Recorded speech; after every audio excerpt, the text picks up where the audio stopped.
I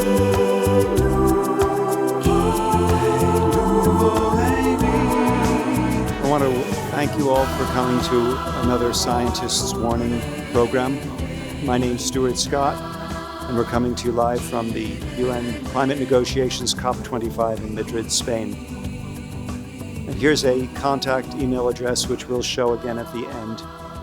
Today's guests, Dr. James Hansen, really needs no introduction. He's currently the director of the Climate Science Awareness and Solutions Program out of the Earth Institute at Columbia University in New York. He was formerly the director of NASA's Goddard Institute for Space Studies in New York City for 32 years. A bit more about that later. And joining us also is Dan Galpern. He's an environmental attorney and legal advisor to Dr. Hansen. And today's program, we've had to curb our enthusiasm, shall we say. So sue the and you can imagine whatever you want in the and solve the problem. Now, I wanted to point out that Dr. Hansen has been trying to move the needle for decades. This is a somewhat grainy photo from when he testified before the US Senate in 1988. And here's the New York Times article that came out afterwards. Global warming has begun, expert tells the Senate. Sharp cut in burning of fossil fuels is urged. We've been trying for 30 years, over 30 years, to get nations to wake up, but they keep kicking the can down the road. Now, I'd like to let Dr. Hansen speak for a while, and then Dan Galpern will take the floor. Thanks very much, Stuart. Well, when I was a young scientist, I studied planetary atmospheres for more than a decade. And we learned, Venus in particular was my target, and we learned that Venus was very hot, hot enough to melt lead because it had a lot of carbon dioxide in its atmosphere. It had a runaway greenhouse effect. All the CO2 in the crust got baked into the atmosphere. So I resigned as the principal investigator on Pioneer Venus and began to work on the Earth's climate because we knew that CO2 and methane were increasing in the Earth's atmosphere. And that was in 1976. By 1981, we published our first major paper in Science magazine. It was reported on the front page of the New York Times. We said that the warming should emerge from noise level by the end of the century. There was a high probability of warming in the 1980s. And in the 21st century, there would be creation of drought-prone regions, erosion of the West Antarctic ice sheet with a consequent worldwide rise in sea level, and opening of the fabled Northwest Passage. Well, in fact, all of those things have occurred. The next year, I was asked to organize or help organize a symposium at Lamont Geophysical Observatory in Palisades, New York. And we invited E.E. David Jr., the president of Exxon Research and Engineering, to give the keynote talk. And in his talk, he said, Exxon is 100 years old this year. We have a long corporate memory of the very profound social and economic transformations that our business activities have helped to bring about, and how we and society have had to adapt further in response. And further, he correctly assessed the climate situation. He said, faith in technologies, markets, and correcting feedback mechanisms is less than satisfying in a situation such as the one you are studying at this year's symposium. The critical problem is that the environmental impacts of the CO2 buildup may be so long delayed. A look at the theory of feedback systems shows that where there is such a long delay, the system breaks down unless there is anticipation built into the loop. Well, that was a correct assessment. The climate system has a delayed response and it has amplifying feedbacks, and therefore you need anticipation. The obvious anticipation was develop carbon-free fuels. Instead, they decided to go down the path of fracking. It took them decades to perfect it, but they did.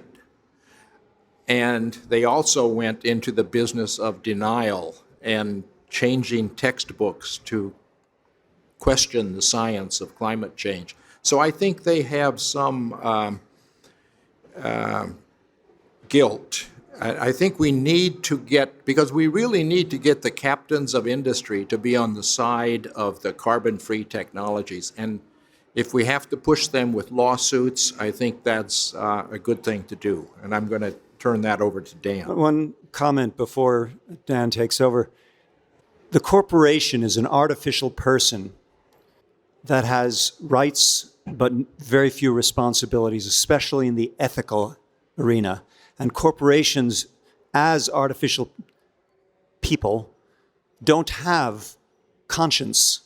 They have the collective conscience of their members, such as the scientists who worked for Exxon who understood the problem, but as the corporation, they don't. And so they've continued to make wrong decisions for society, motivated by money. Dan? Thank you, Stuart. Thank you, Jim. Justice Brennan, a great jurist from the United States, observed once that it is enforcement of the law that really matters. Of course, there's some truth to that, but it's also important to ensure that we have adequate law to enforce. I've been working as an environmental attorney for approximately 15 years now, but over the last 7-year period, intensively with Dr. Hansen in climate matters that we have brought in California, Oregon, Washington, Illinois, Iowa, Massachusetts, Minnesota, Montana, North Dakota, South Dakota, and Oklahoma, and internationally in Canada, Colombia, Great Britain, the Netherlands, New Zealand, the Philippines, and Uganda. In these efforts, we attempt to use the law and to extend it as necessary and feasible so as to take the climate crisis head on, including to try to stop enormous unconventional fossil fuel expansions and also increasingly, such as recently in our work in Colombia and presently in California, to preserve forests as important carbon sinks. A couple words about the science now. To overcome a crisis, one must see the truth.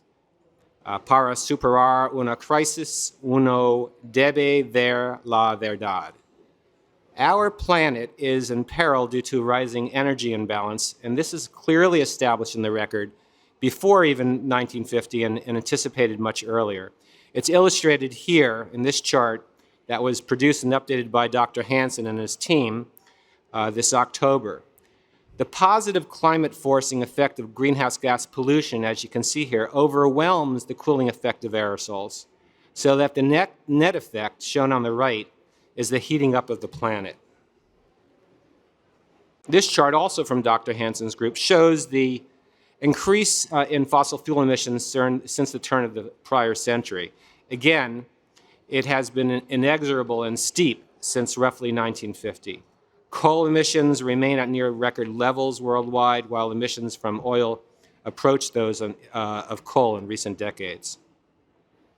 Carbon emissions are received in the atmosphere and taken up in part by carbon sinks on the land and in the ocean, as is shown by this graphic, which is part of a report that was released just yesterday by the Global Carbon Project. There are limits to the amount of CO2 that's rapidly taken up in the land and the ocean. And the balance, as you can see here, remains in the atmosphere. The problem is only getting worse as additional CO2 accumulates, and so we are now in a climate crisis. And the part that's taken up by the oceans is not doing us any good either. It's destroying the ocean. Yes, it's acidifying the oceans, and at a certain point, the ocean may become a source rather than a sink. But in any event, we are now in a climate crisis for these reasons. And in response to this enveloping crisis, citizens and several jurisdictions have begun to take legal action. And I think they fall into two broad categories. First, actions against governments, to get governments to take action or to stop climate-damaging projects that they are initiating on their own or permitting. And second, actions against the major fossil fuel companies, the so-called carbon majors. Perhaps the most significant to date such legal action in terms of challenging government inaction or lack of action was the 2015 decision in favor of the Urgenda Foundation, which is a citizens group in the Netherlands. Urgenda challenged the adequacy of the Netherlands' planned climate action. This was before the Paris Agreement, under the Constitution, under the European Convention on Human Rights, and on general tort principles, in particular that the government was not meeting a duty of care it owed the citizens of protection against dangerous climate change. Now, a similar effort by Plan B, Earth, in the United Kingdom resulted in a technical defeat in the court last year, but it really galvanized the public, which then pressed Parliament successfully this year to declare a climate emergency. We'll see what happens with that. There are complaints that the government is not acting as if it's a climate emergency, even though the Parliament declared it. Today, Mr. Speaker, this House must declare an environment and climate emergency. That's been repeated in many places. You can buy time as an institution by saying, oh, this is an emergency, but it's nothing we're going to do about it for a while. In Colombia, another case that Dr. Hansen intervened on, a case was brought by the citizens group De Justicia, and it successfully challenged the government's failure to protect the Amazon rainforest as a key component of its obligations under Paris, its nationally determined contribution under Paris. This case achieved, I think, some notable effect. It is being put into practice, but the struggle in Colombia and elsewhere for additional protections of the Amazon continues. In Germany, a farmer in Peru brought his case to Germany, saying that fossil fuel companies were responsible for accelerated melting of glaciers that were threatening his farm and his village. A very bold move. And he demanded that that nation's largest fossil fuel utility pay for anticipated climate damages to his village. That case is now on appeal. If I may just interject here, I really appreciate that you brought up Colombia and the individual in Peru to bring in the Global South into the conversation. And I was just wondering if there are any other nations that have attempted to hold the fossil fuel industries responsible for difficulties they're facing through climate change? Well, I should be clear. Those cases were brought by citizens groups in the case of Colombia, as are these other cases that I mentioned, and in the case of the case that's being prosecuted in Germany on behalf of the Peruvian farmer, just by that farmer. Nations have not come forward yet and exercised the what I think is the considerable opportunity that they have to bring and prosecute these cases. And I'll return to that at the end if there's time, but I appreciate that. Now, it would be unseemly of Dan to be openly seeking clients, but I am looking for some threatened nation to come see this attorney about getting a case together. Now, also in the Netherlands, a very interesting case has been brought by the citizens group Milieudefensie against Royal Dutch Shell, demanding that it become an energy company rather than a fossil fuel company. The complaint was filed, and then Shell responded just a couple weeks ago. Essentially, their answer was no, we will not do that. And specifically, they are arguing that they do not have specific obligations under the Paris Agreement to the United Nations Framework Convention on Climate Change. They have duties only to the government. The government has duties to adhere to the Paris Agreement, so we need to respond only to the dictates of the government, but not directly to the mandates of international law. We'll see how that goes. That's ongoing. In the United States, there's a number of jurisdictions that have brought some creative lawsuits. They include the city of Baltimore, the state of Rhode Island, the city and county of Boulder, Colorado, a number of jurisdictions in California, and also one citizens group, the West Coast Fishermen's Association, demanding compensatory damages from the fossil fuel companies for harms to the jurisdictions, or in the case of the fishermen's group, to the fishery, and compensation for additional certain damages that will attend continued climate change. All of these cases remain in a preliminary state. There's an argument as to whether they should have been brought under federal law. All of these cases were brought under state law. And I anticipate that we will see some significant progress in 2020, perhaps some determinations of liability. Some such determination of liability would be exceptionally helpful. But again, these are cases that seek damages for expenditures by the jurisdiction. They don't necessarily address the underlying problem. And it's important that we begin to address the underlying problem, and I'll illustrate that by taking a look at some endangered island countries. My office has produced high sea level scenario fact sheets with these kinds of maps for all 44 AOSIS members, Association of Small Island States, as well as for a number of other vulnerable states, and I have these maps with me.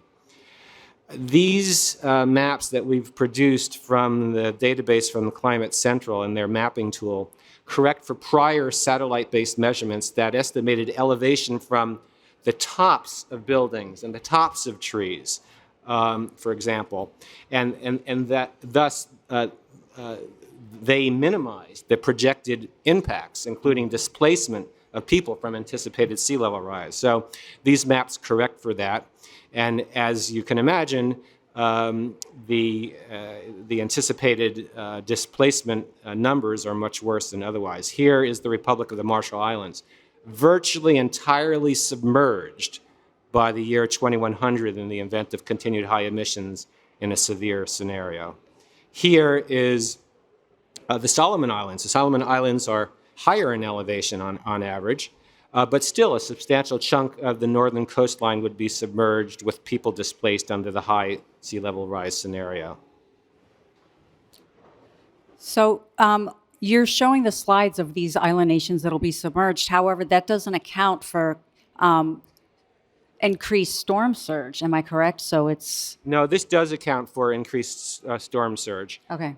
But there are other impacts other than those that would be correlated with higher sea level rise that are important, including to island nations, including severe droughts. Many of them have been, even though the island nations have been suffering from severe droughts.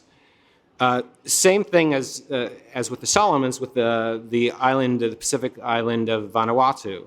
The new database on which we rely estimates here that nearly 16% of the populace will be displaced by the year 2100. Not as horrendous as for the Republic of the Marshall Islands, but still severe enough. Caribbean in the South Pacific, gone by 2100 if we don't get our act together. Significant impacts for Nicaragua and also significant impacts for Costa Rica. So there is then every reason, in my view, that highly impacted states should begin to take action now before it's too late. Certain principles need to be made clear about this. First, for vulnerable nations, merely to confine their efforts to those which they are obligated to take under the Paris Agreement is potentially to consign their nation to untold misery. Take, for example, New Zealand. It's committed this last year to expediting its own efforts at decarbonization to achieve earlier compliance with its nationally determined contribution. Good for New Zealand. But their laudable effort, as far as I understand it, will be little solace to the nearly 440,000 residents who face displacement under this high-impact scenario by 2100. That is, if emissions levels stay high and there remains little concerted effort to draw down excess atmospheric CO2. Second principle, and finally here, nations most at risk of early loss and damage are in fact those who retain now the highest standing to commence effective legal action.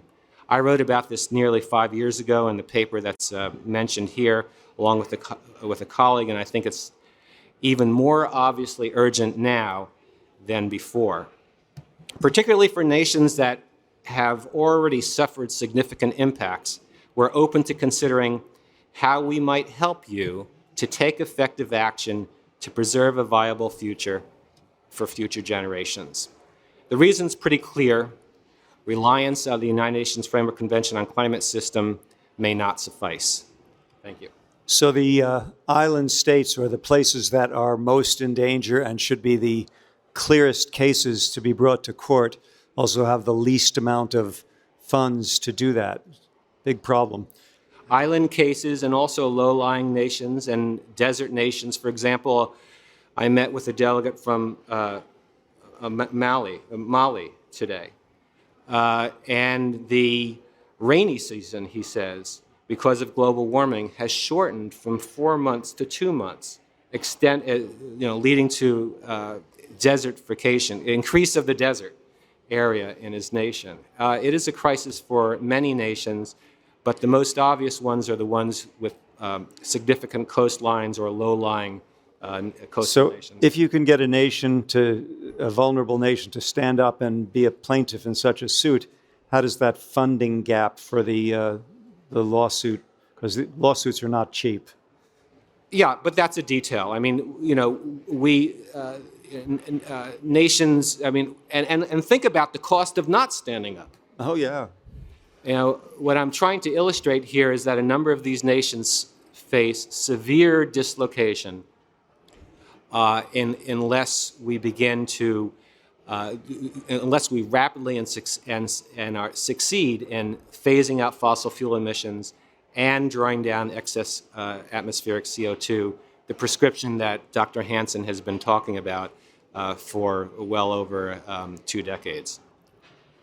Just one quick question. So for me, 2100 seems like it's just a snap and here it is. But so many people are able to say, oh, that's almost 100 years from now. It won't affect me. I don't care. But there have to be some some effects that will occur before 2100. And when do you think, what will some of those effects be? And in terms of climate migration, when do you think that will also take effect if no action is taken? Well, actually, I'd like to turn that one over to Dr. Hansen, because it's my understanding that we are now experiencing significant climate impacts. Well, we are already seeing sea level rise, which is beginning to impact the effect of storms. For example, along the east coast of the United States, sea level has risen more than the global average, and that affected storms like Sandy. It caused it to be worse than it was, and the one in the Carolinas and the one in Houston. But as far as global cities are concerned, and more than half of the cities are on coastlines, the issue is really the stability of the ice sheets. We wrote a paper 2016, I believe it was, or 2015, Ice Melt, Sea Level Rise, and Superstorms, in which we pointed out that the oceans overturning circulations already appear to be slowing down, and that is an amplifying feedback because it causes the warming in the ocean at the level of the ice shelves to increase. and the observations show that is happening. So it could be as short as 50 years. We estimate 50 to 150 years to get multimeter sea level rise. So you could very well lose coastal cities this century by the early part of the second half of this century. So it may be closer than people think. The IPCC reports have repeatedly been conservative. Each report goes up, but I don't think they've reached the correct number yet if we stay on business as usual. That's why we have to get off of business as usual. We want to thank the International Society for Ecological Economics, the Tzu Chi Buddhist Aid Foundation, the Interfaith Center for Sustainable Development, for all helping us make this program possible. Thank you very much.